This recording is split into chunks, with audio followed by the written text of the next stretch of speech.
আজকে একটা রিপোর্ট প্রথম আলোতে, চৌধুরী নাফিস শারাফাত রাষ্ট্রীয় পৃষ্ঠপোষকতায় যার উত্থান। দিল্লিতে পলাতক শেখ হাসিনার হাত ধরে অনেক ফকির একেবারে রাজা বাদশাহ হয়েছে, আঙুল ফুলে কলা গাছ হয়েছে, সেটি তার বাসার যেই চাকর বাকর তারাও হয়েছে। এবং সেটি বলতে তিনি খুব একটা গর্বের সঙ্গে তিনি উচ্চারণও করেন।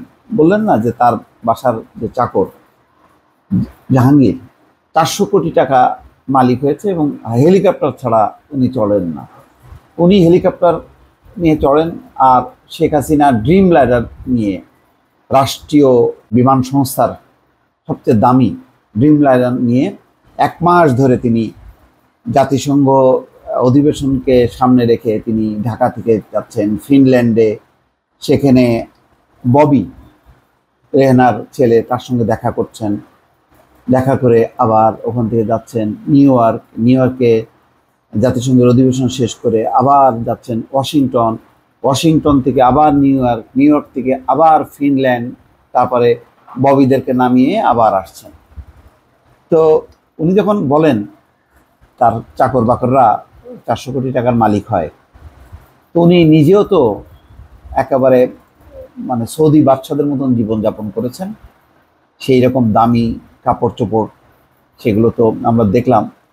আবার তার কিছু প্রদর্শনী 5ই আগস্ট পতনের পর গণভবন থেকে সব বের করে সবাই দেখাতে লাগলো, সবই দেখলাম। উনি যখন বলেন মনে হয় যেন উনি নিজে একেবারে ধোয়া তুলসী পাতা। উনি নিজেও রাষ্ট্রের কোটি কোটি টাকা ব্যয় করেছেন। আমি জানি না এই হিসাবগুলো বেরোচ্ছে না কেন, এগুলো জানতে চাই যে গত 15 বছরে এক একটা সফরে কত তিনি ব্যয় করতেন। এবং শুধু তিনি নিজে না, ওনার সব প্যাক পায়দা নিয়ে যেতেন, পাইক পেয়াদা নিয়ে যেতেন প্লেনে ভরে। মনে করেন উনি যাচ্ছেন 150-200 করে নিয়ে যাচ্ছেন, ওনাদেরকে নিয়ে ওই ঘুরতেছে। আবার যখন কি মত বিনিময় সভা করতেছেন, ওই ওনারাই থাকতেছে, ওনারাই হাততালি দিচ্ছে।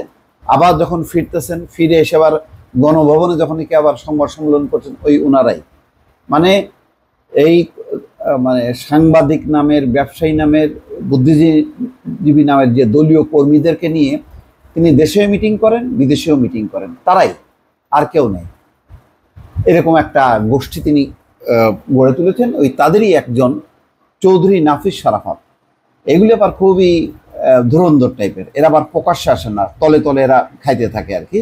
যে তলে কিছু থাকে সালমান এফ রহমানরা সামনে, আর কিছু থাকে তলে তলে। এই তলে তলে লোকগুলি হচ্ছে এই চৌধুরী নাফিস শারাফাত। এদের সংখ্যাও কিন্তু কম না। আল্লাহ জানে এটা কবে যে দুর্নীতি বিরোধী, সন্ত্রাস বিরোধী টাস্ক ফোর্স হবে এবং অভিযান কবে শুরু করবে, কবে যে এটা পাকড়া হবে। আজকে 1 মাস হয়ে যাচ্ছে, কোনো রকম কোনো তৎপরতা দেখি না। মানুষও কিন্তু অধৈর্য হয়ে যাচ্ছে। নতুন অন্তর্বর্তী সরকার ভালো, কিন্তু এইরকম নিষ্ক্রিয় হয়ে চুপচাপ শুধু ভদ্রলোকদের মতন চাকরি করে যাওয়া, এটাও কিন্তু ভালো লক্ষ্য না। যদিও তাদেরকে অবশ্যই সময় দিতে হবে এবং তারা বেসিক কিছু কাজ করছে, কিন্তু কিছু অভিযান তো অ্যাকশন নিতে হবে। তো এই যে দুর্বৃত্তরা এখনো আজকে 1 মাস হয়ে যাচ্ছে, কেন ধরা পড়ছে না? এটা কিন্তু মানুষের প্রশ্ন, আমারও প্রশ্ন। যাই হোক, ঘটনাটায় আসি। স্ট্যান্ডার্ড চার্টার্ড ব্যাংকে 1999 সালে চাকরি জীবন শুরু করে এই চৌধুরী নাফিস শারাফাত। বিদেশি এই ব্যাংকে থাকার সময় হঠাৎ করেই বেসরকারি আইএফআইসি ব্যাংকের স্বতন্ত্র পরিচালক হন তিনি। এক ব্যাংকে চাকরি আর অন্য ব্যাংকে পরিচালক, এমন প্রশ্ন ওঠার পর তিনি স্ট্যান্ডার্ড চার্টার্ড ব্যাংকে চাকরি ছেড়ে দেন। তারপরে 2008 সালে তিনি যোগ দেন আইসিবি ইসলামিক ব্যাংকে।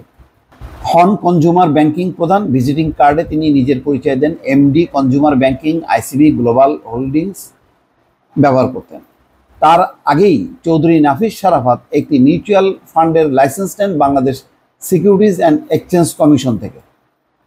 লাইসেন্সের জন্য প্রথমে নিজের নামে আবেদন করেছিলেন। যেহেতু ব্যক্তির নামে লাইসেন্স দেওয়া হয় না, তাই বিএসইসি সদস্য মোহাম্মদ আলী খানের পরামর্শে তিনি কোম্পানি গঠন করেন।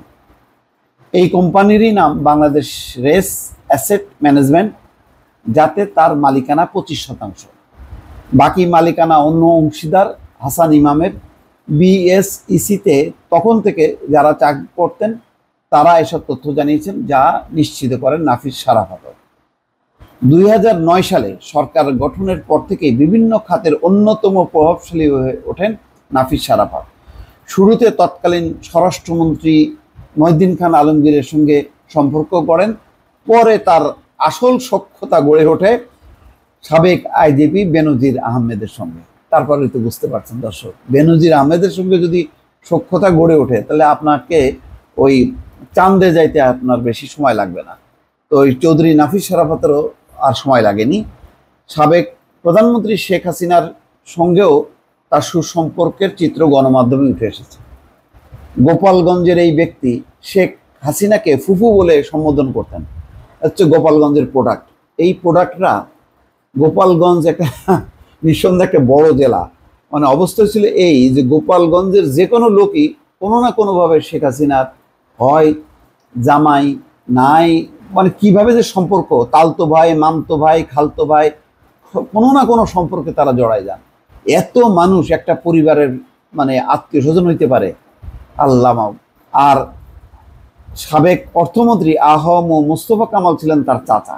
চিন্তা করে, অর্থমন্ত্রী চাচা, প্রধানমন্ত্রী ফুফু, গোপালগঞ্জের মানুষ সাবেক আইজিপি বেনজির আহমেদকে কাজিন হিসেবে নিজেদের পরিচয় করে দিতেন। তাহলে এই ব্যক্তি চৌধুরী নাফিস শারাফত, তারার উপরে উঠতে সময় লাগে না? লাগে না। এরাও হাজার কোটি টাকার মালিক এবং সবগুলো ওই শত শত কোটি টাকার মালিক যেমন হয় জাহাঙ্গীর, শেখ হাসিনার বাড়ির চাকর।